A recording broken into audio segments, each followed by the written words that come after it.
مولائے دو جہاں کی اجازت لیے ہوئے، ماتم کا داغ سینے میں، آنکھوں میں اشک غم، ماتم کا داغ سینے میں، آنکھوں میں اشک غم، سامان لایا ہوں حسب ضرورت لیے ہوئے، پہنچا جو اشک غم لیے بازار حشر میں، پہنچا جو اشک غم لیے بازار حشر میں، بنت رسول آ گئی قیمت لیے ہوئے، حسینیت حسینیت یزیدیت یزیدیت، محمد آل محمد صلوات.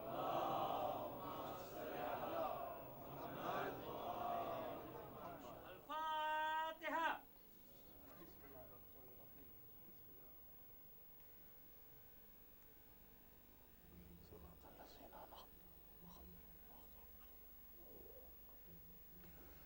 لا حول ولا قوة إلا بالله العلي العظيم. بسم الله الرحمن الرحيم.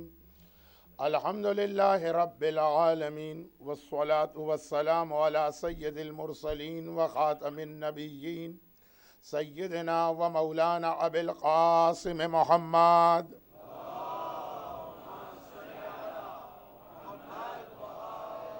وآله الطيبين الطاهرين المعصومين المظلومين، سيما على الإمام المنتظر والحجة الثاني عشر، اللهم عجل له الفرج ولعنة الله على أعدائهم أجمعين. أما بعد، فقد قال الله الحكيم في كتابه المبين. بسم الله الرحمن الرحيم. فلا وربك لا يؤمنون حتى يحكموك فيما شجر بينهم ثم لا يجدوا في أنفسهم حرجا مما قضيت ويسلموا تسليما.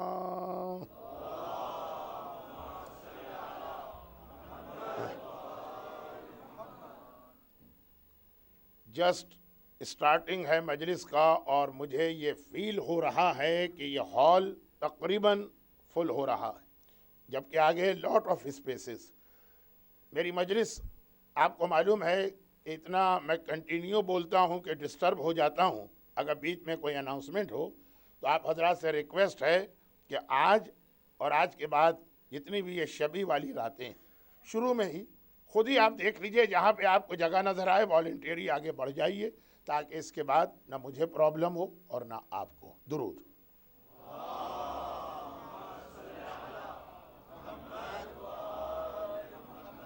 کربلا سے ظہور،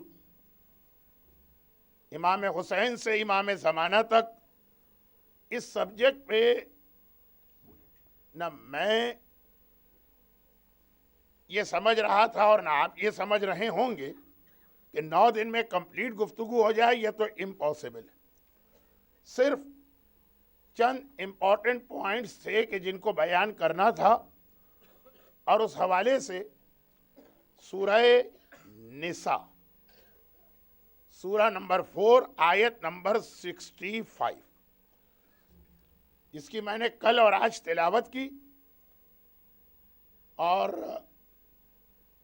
قرآن کی یہ وہ آیت ہے کہ اس آیت کا آخری لفظ کافی سملر ہو جاتا ہے سورہ احزاب کی اس آیت سے جو ان اللہ و ملائکتہ سے شروع ہوتی. یہ والی آیت 65 نمبر کی ہے، اور اس سے پہلے والی آیت 64. وہ تو ہر ایک کو معلوم ہے. نہیں، بتانا یہ ہے کہ رسول خدا کی جو زیارت ہمیں اور آپ کو اسلام نے ٹیچ کی ہے، اس زیارت کا اینڈ یا فنیشنگ سورہ نساء کی آیت نمبر 64. اب ٹائم نہیں ہوتا، اور ویک ڈے کی مجالس اور زیادہ لیمیٹڈ ٹائم، اور پھر آج سے شب 6 محرم جو ماتم کی راتیں ہیں، اس لیے میں وہ آیت نمبر 64 کی تلاوت نہیں کر رہا، لیکن آپ کو یہ یاد دلا رہا ہوں کہ آپ حج پر مدینہ منورہ کی زیارت کو جائیں کہ عمرے پر. 17 ربیع الاول کو اپنے گھر یا امام باڑے میں رسول کی زیارت پڑھیں، یا 28 صفر وفات رسول خدا والے دن. سورہ نساء کی آیت نمبر 64 آپ کو تلاوت کرنا ہوتی. اور آج وہابیت رسول خدا کا جو عقیدہ ہمارے سامنے پیش کر رہی، آیت نمبر 64 اس کا بہترین رپلائی. اس میں یہ بتایا گیا کہ اللہ کے رسول کا کیا کیا بینیفٹ ہمیں اور آپ کو ملتا. لیکن اس کے بعد آیت نمبر 65 جو ہمارا ٹاپک ہے، یہ بتا رہی ہے کہ ایک مومن کا اور رسول کا ریلیشن کیا. اور اس کا آخری لفظ، پوری آیت ترجمہ کرنے کا ٹائم بھی میرے پاس نہیں، اس کا آخری لفظ یہ میرا کل رات کا ٹاپک کہ دیکھو، اچھا خدا قسم کھا رہا، قسم ہم اور آپ کھاتے ہیں، قرآن کی اس آیت میں اللہ قسم کھا رہا، اور قسم کھانے کے بعد اللہ کی جانب سے وہ اناؤنسمنٹ ہو رہا کہ ہم اور آپ تو غصے میں دن رات یہ بات کہتے رہتے ہیں. کسی آدمی سے ذرا سا ہمارا ڈفرینس آف اوپینین ہوا، ہم نے کہا تم بے ایمان، یعنی بے ایمان، ہم تو تمہیں مومن ہی نہیں مانتے. ذرا سا پاؤنڈ 2 پاؤنڈ پہ جھگڑا ہوا، ہم نے کہا کہ ہم تو تمہیں مسلمان ہی نہیں سمجھتے. لیکن اگر قرآن کہے اور اللہ کہے اور قسم کھا کے کہے، فلا وربک لا یؤمنون، تیرے رب کی قسم، اپنے آپ کو مومن کہنے والے جتنے لوگ ہیں، اب کتنے، آج شاید دنیا میں 2 بلین تو مسلمان ہیں جو اوپنلی یہ کہتے ہیں کہ ہم اللہ اور رسول پر ایمان لائے.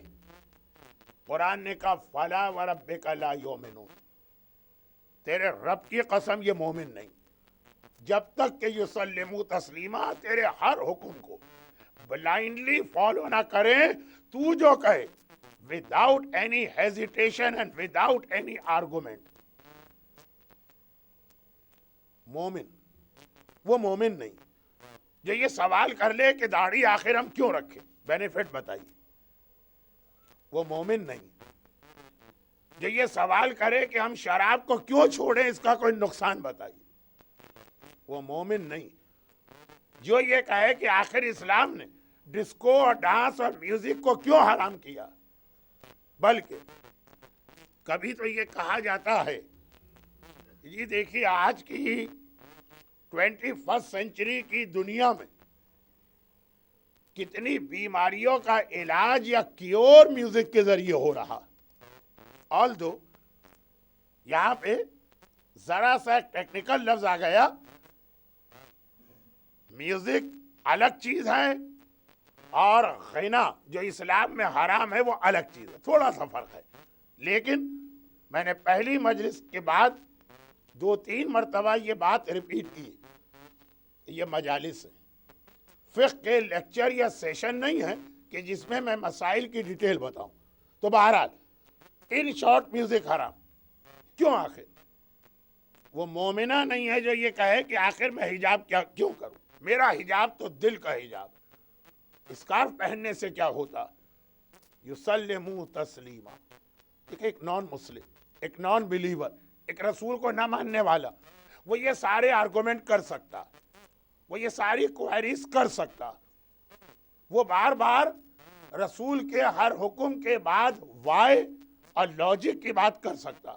لیکن قرآن کہہ رہا، اور ایک جگہ نہیں، میں نے تو صرف ایک آیت اس لیے تلاوت کی کہ اس آیت کے اینڈ میں یسلموا تسلیما کا بڑا فیمس لفظ آیا، ورنہ قرآن بار بار بتا رہا کہ مومن بننے کی پہلی کنڈیشن یہ کہ تمہیں رسول کے ہر حکم کو بلائنڈلی فالو کرنا. سورہ مبارکہ احزاب کے اندر اسی حکم کو اور زیادہ واضح کیا ہے، وما کان لمؤمن ولا مؤمنۃ. سورہ احزاب قرآن کریم کا وہ سورہ جسے اعمال عاشورہ کی نماز میں تلاوت کرنے کا اسپیشل ریکمنڈیشن. عاشورہ، اعمال عاشورہ اتنے امپورٹنٹ اعمال، اور اس کے اندر جس سورہ کی تلاوت کا حکم آیا وہ 2 سورے، سورہ منافقون، وہ ذرا سی